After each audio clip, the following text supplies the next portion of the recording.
April 2021, Johannesburg, South Africa. Clients of one of the continent's most promising crypto platforms, AfriCrypt, receive a disturbing message. The company announces a massive hacker attack. April 2021, Johannesburg, South Africa. Clients of one of the continent's most promising crypto platforms, AfriCrypt, receive a disturbing message. The company announces a massive hacker attack.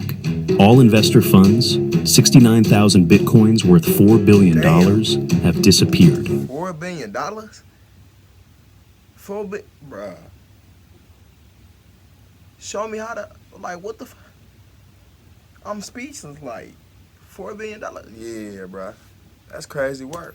The company's founders, brothers Amir and Raiz Kaji, assure investors that an investigation is underway, but urge them not to contact the police or lawyers, claiming it could harm the recovery process. At this very moment, the KG brothers are already thousands of miles away, heading toward their destination. This is the story of how two young entrepreneurs pulled off one of the biggest scams in crypto history and vanished without a trace, taking $4 billion with them. $4 billion. 2019, Johannesburg, South Africa. Amir and Raiz Kaji, young, ambitious, and confident. They believe they have found the perfect opportunity to make a fortune. The brothers create AfriCrypt, positioning it as a revolutionary platform that uses artificial intelligence for automated Bitcoin trading. The promises sound fantastic. 10% profit per day. This means that investors can double their money in less than a month. Y'all, welcome to the second channel. If you're new here, subscribe. Like I said, y'all go head over there, Terrell from AV1, my main channel. Subscribe, show support, you know what I'm saying? The love, I appreciate it and shit. I ain't gonna lie to y'all. Subscribe to the third channel, Terrell be hotboxing.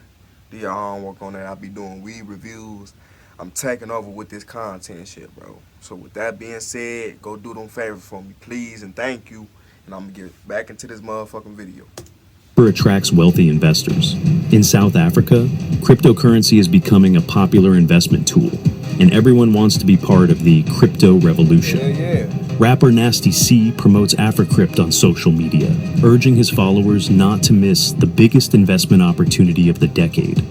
Footballer Benny McCarthy, one of South Africa's most famous players, also invests part of his earnings into the promising startup.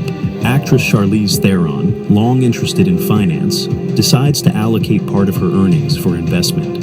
Even members of the ruling ANC party start taking an interest in the platform, seeing it as the future of the financial system. The Kaji brothers become stars. Their lives turn into an endless luxury spree.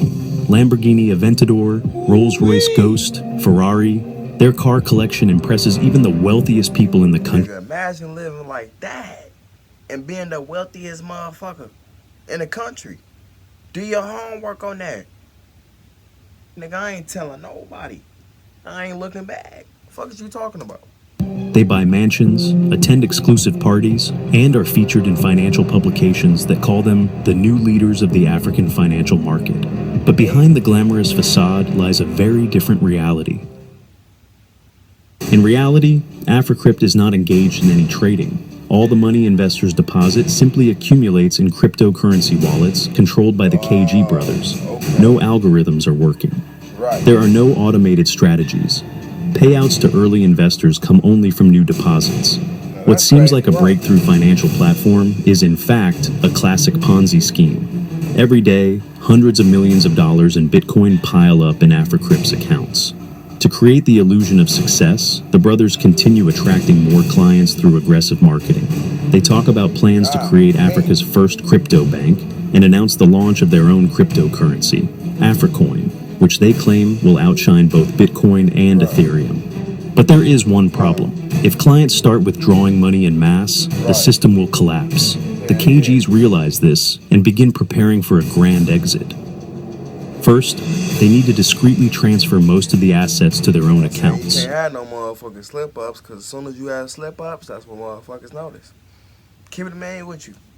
Next, they must find a country for a safe escape. The third step is creating a false narrative. Simply shutting down the platform will not be enough. They know that investors will demand their money back, and authorities will launch an investigation. So, they come up with the perfect way to avoid responsibility. They stage a hacker attack. Now, they just need to choose the right moment to disappear. April 2021. AfriCrypt investors log into the platform as usual to check their balances. But this morning, something is off. Transactions are freezing and withdrawals are unavailable. At first, it seems like a technical glitch, but with every passing minute, the situation becomes more suspicious. A few hours later, AfriCrypt sends an official letter to its clients. It states that the company has suffered a massive hacker attack. All assets have disappeared, and any contact with the police or legal firms could jeopardize the recovery process. Instead of reassuring, could jeopardize the process of this and that, I wouldn't have believed it then and there. I would have known off the bat, this is a scam. They ripped us off. Keep it me with you. investors, this announcement only fuels their panic. The first thing defrauded investors do is try to contact customer support. But all phone numbers that used to answer instantly are now silent. The AfriCrypt website is gone.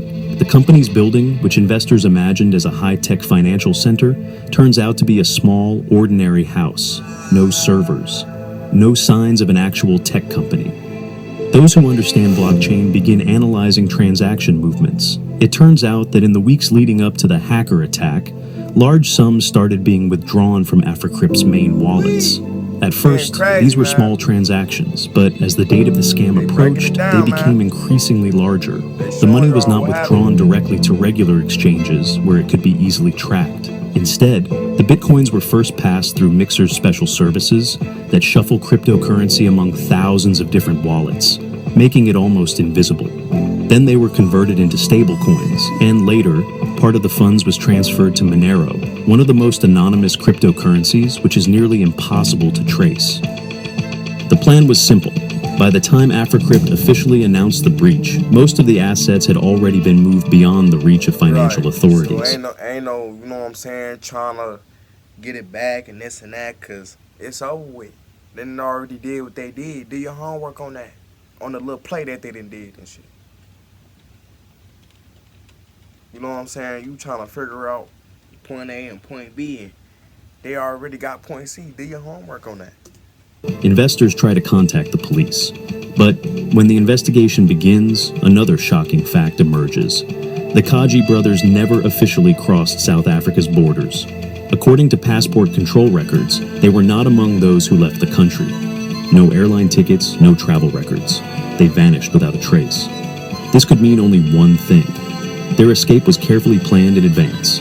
Later, investigators discovered that a week before the hacker attack, employees at AfriCrypt, who had access to financial systems, one by one lost their login credentials. They could no longer log in, check balances, or make transactions. Access was revoked without warning, and only the KG brothers had full control over the platform. The investigation expands internationally. Investors who lost their funds take action. Honeycomb Attorneys files an official complaint with law enforcement, demanding an immediate investigation and the return of stolen funds. South African police launch a case, but quickly encounter a problem. There are no official records of the Kaji brothers in the country anymore. News of the scam spreads worldwide. The case attracts not only... They one of them. They professional. Do your homework on professional, bruh. Local investigators, but also international organizations. Interpol officially places the brothers on its wanted list. Soon it becomes clear that the Kaji brothers had been preparing for their escape long before their disappearance.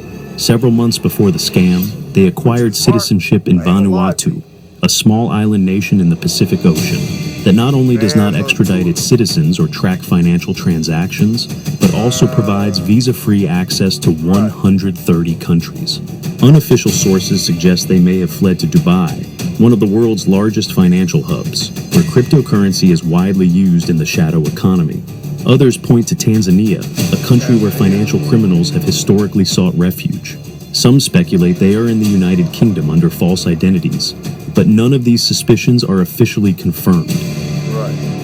In 2023, Swiss investigators He make a say shit. surprising discovery. In a Zurich bank, they find a safe deposit box containing a hardware crypto wallet. It could hold part of AfriCrypt's stolen assets.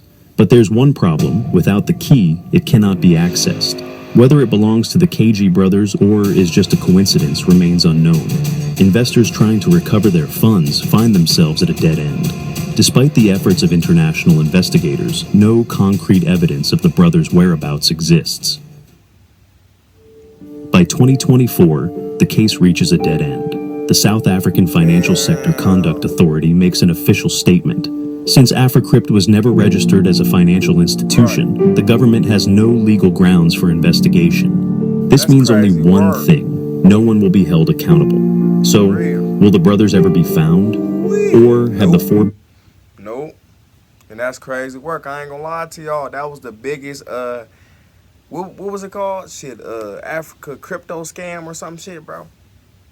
You know what I'm saying? Like, that's why y'all need to protect y'all motherfucking coins, digital money, marketing, whatever the fuck you got going on. Y'all need to protect that shit. Monitor that shit.